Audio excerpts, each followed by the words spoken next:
মিথ্যে কেসে জড়িয়ে আজ কোর্টে যেতে হলো বন্ধুরা। দেশের আইন ব্যবস্থা কোথায় গিয়ে পৌঁছেছে! কোনো রকম পর্যবেক্ষণ না করেই কিভাবে একটা মানুষকে এইভাবে হেনস্থা হতে হয় সেটা ধারণার বাইরে। তো সকালবেলা ভয় ভয় লাগছিল, যেহেতু কোনো দিন এইরকম কিছু ফেস করিনি, আর এইভাবে যে আমাদেরকে জড়িয়ে দেবে সেটা ভাবতেও পারিনি। তো অনেক সকাল সকাল উঠেছিলাম, সত্যি বলতে টেনশনে ঘুম হচ্ছিল না, কেননা এরকম পরিস্থিতির সম্মুখীন হইনি বা হওয়ার মতো কোনো কাজও করিনি। পারিবারিক সামান্য বিষয় নিয়ে মিথ্যে কেসে জড়িয়ে গেলাম। তো যাই পারে হোক, সকাল সকাল তাই জন্য রেডি হচ্ছে আমি। এখানে যেহেতু সকাল সকাল যেতে হবে, তাই সব কিছু একদম গোছগাছ করে সোয়েটার টুপি সব কিছু রেডি করে নিচ্ছি।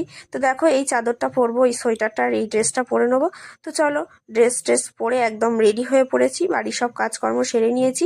তো আজ ভাবলাম, যেহেতু কোনো ভুল কাজ করিনি, তাই কোনো ভয় না নিয়ে সত্যের পথে যাব বলে রেডি হয়ে আর ভয় না নিয়ে চলে গেলাম। তো ওখানে ভাবলাম, যাচ্ছি যখন দুজনে, গিয়ে একেবারে নদী টদি দেখে ঘুরে ফিরে আসবো।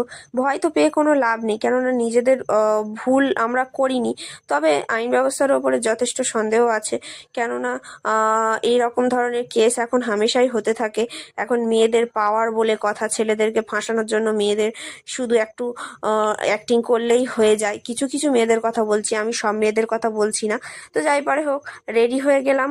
রেডি হয়ে নিয়ে একদম চুল টুল সেট করে নিয়ে বার হয়ে যাব।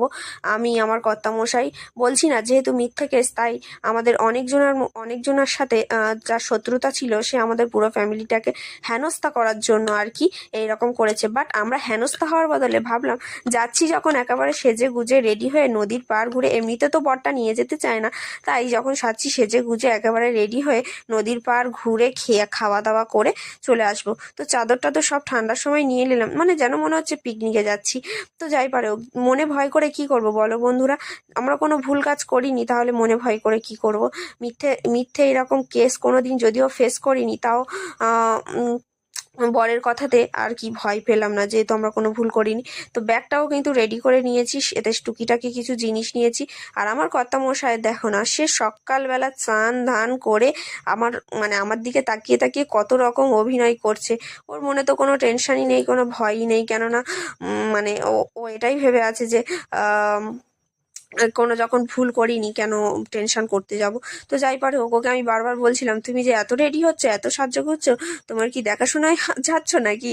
তো এই বলে দুজনে একদম বাসের মধ্যে উঠে পড়লাম। মাথায় আবার ওটা কি ঠান্ডার জন্য ও বেঁধে নিয়েছে মাফলারটাকে। তারপর ওখানে গিয়ে ওয়েট করছিলাম। এইসব কিছু ফেস করা সত্যিই কোনোদিন